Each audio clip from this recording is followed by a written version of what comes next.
Hello everyone, Charcoal here. Back in 2022 and 2023, I worked my way through reviewing the first arc of Wings of Fire. But someone, or more like 5 someones I kind of glossed over, were the false Dragonets of Destiny: Ochre of the Mudwings, Squid of the Seawings, Flame of the Skywings, Fatespeaker of the Nightwings, and Viper of the Sandwings. They also didn't get much more than a mention in my big timeline video last year, and the reason for that is I don't find them to be that important. They always struck me more as one collective entity instead of individual characters.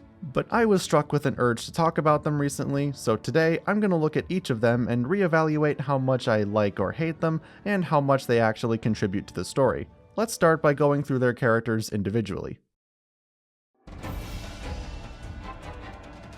The first thing you'll notice when you look at the false Dragonets is that they seem to be tailor-made to be the polar opposites of their counterparts in the real Dragonets of Destiny. Clay is upbeat and dependable, Ochre is pessimistic, lazy, and would throw his friends' lives away immediately for extra portions of dinner. Tsunami is the brave, strong one and is usually the first one into battle and the last one out. Squid literally flies away at the first sign of combat. Glory, despite her pessimism, knows her worth and won't let insults get to her. Flame will take even the lightest jab as a personal attack and is always angry about something. Starflight is the token smart one, Fatespeaker is a gullible idiot. Sunny is a happy-go-lucky optimist, Viper is cruel and usually the one picking on her peers the most alongside Flame. These make for some pretty interesting dynamics between the two groups, or at least they would if they actually interacted with each other, but we'll get to that. Let's start with Ochre. He's a complete nothing burger of a character. He's got his defining traits: lazy, unfunny, and unlikable, and that's it. I'm genuinely struggling to think of things to say about him.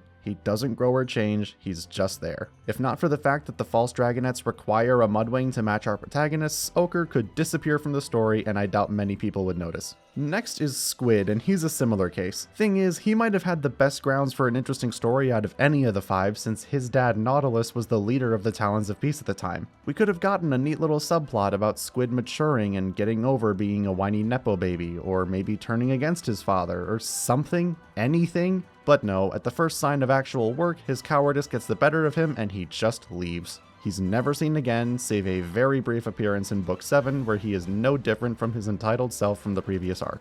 Next, Flame. Now he's one that I actually think is decently interesting. I can see him getting a character spotlight video in the future. His constant rage and resentment for everything around him does make him a little unlikable, but at the very end of the arc we get a glimpse of his softer side when he starts crying upon reuniting with his mother Avalanche. He's back to his usual rage-filled self at Jade Mountain Academy in Arc 2, wishing he had been the one to bomb the History Cave and later trying to murder Stonemover, but even after all that, he's still allowed to become a healer in the Sky Kingdom under the supervision of Queen Ruby, of course. He's the only false Dragonet who ended his tenure in the series in a better place than where he began, seemingly trying to work through his anger and channel his energy into something constructive. It feels like his rage is more of a defense mechanism from being thrown into unfamiliar or unpleasant situations. He didn't ask to be a Dragonet of Destiny, and it wasn't his choice to go to the Academy either. Avalanche forced him to do it. He's surprisingly layered. It's just a shame it took getting him away from the other false Dragonets to show it. Fatespeaker is easily the one with the most to do. She's the friendliest of the 5 and interacts the most with Starflight during his book.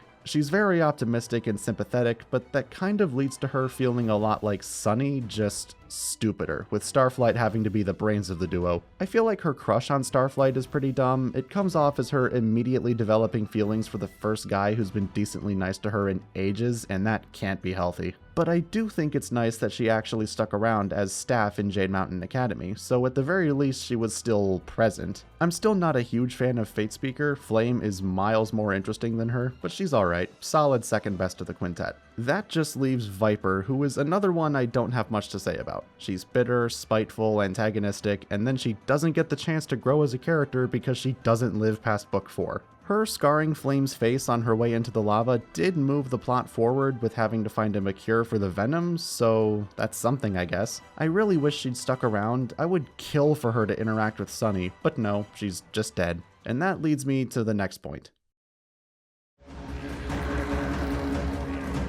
While the false Dragonets may have been utterly useless characters, their presence did make one other character much more menacing: Morrowseer. He was the one orchestrating the whole Dragonets of Destiny thing from the start, but now that he has the backups too, it gives him room to be much more ruthless with them. Because if one dies, he always has a spare. Both sets of Dragonets have zero leverage against him because they're all expendable, which eventually leads to Morrowseer's own hubris being his downfall as he gets caught up in the Nightwing volcano erupting. The downside is that this essentially makes the false Dragonets nothing more than extensions of Morrowseer, and they were criminally underutilized in the story as a result. They're only really in Book 4, where only Starflight gets to meet them. Squid and Viper are both gone by the end of the book before they get any chance to meet Tsunami or Sunny. Ochre never said a word to Clay and was more or less forgotten about as soon as Book 5 ended. Fatespeaker had the most to do by far out of the 5, in the first arc at least, since she actually got to spend meaningful time with her counterpart Starflight, and she stuck around, but basically never did anything again. And Flame, while he didn't do much in the first arc, correct me if I'm wrong, but I'm pretty sure he never says anything to Glory or vice versa,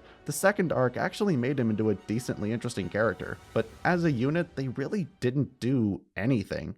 And that's about all I have to say about the group, but like I said, Flame might get a character spotlight of his own someday. I'd say he's got enough going on to warrant one. Fatespeaker too, probably. Also, if my voice sounded a bit different in this video, that's because I didn't record it in my usual spot in my apartment. I'm actually in a proper soundproof recording studio with a completely different microphone. The studio isn't mine, so I can't do this full time, but I figured I'd give it a shot and see how it sounded. Thank you for visiting Charcoal's Den, and I'll see you all in a couple weeks for a very special video, but what exactly it is, you'll have to wait and see.